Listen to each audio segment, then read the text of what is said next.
Предпоследния GLI coin от числата. Предпоследния. И барабани.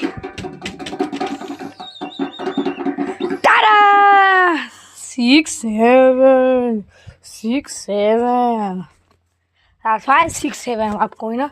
Ще го скрим на хубаво място. Не е сигурно. Ще е много голям. И скоро, като направим вече третото нещо, ще трябва да имате албума вече. Се опитаме да го направим. И ако искате, вие си правете албуми, в които се затварят и лапкоинчетата, които намирам. Знам, аз ще направя мой албум с лист, който на него покарам всичко, което съм намерил. Но да, сега, това трябва да го скрием на много място. Това там ли? Това ти тук ли си, бе? О, добре, плюсът че е тук. Чай мисли, че някой взел плюс. Рад.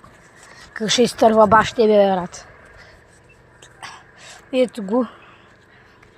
И аз. Ох, но събрах камък. Камъни.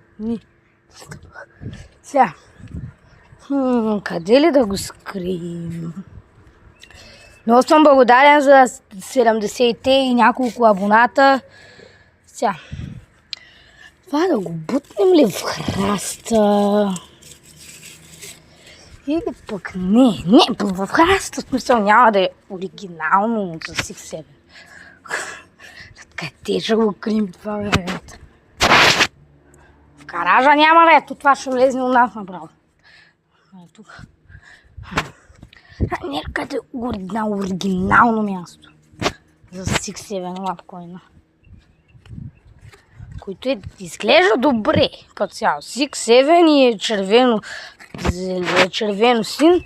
И тук е знака, защото отгоре няма как да го направят хората.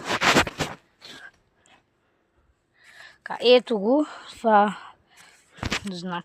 Това е едно ли пише? А не 4 си, добре. Тия мравки. Трябва да внимаваме и за кучето. Откъде ще го скрим това? Ето, тук, в тази трева. Ще го скрим така. И това ще е от видеото. Чао!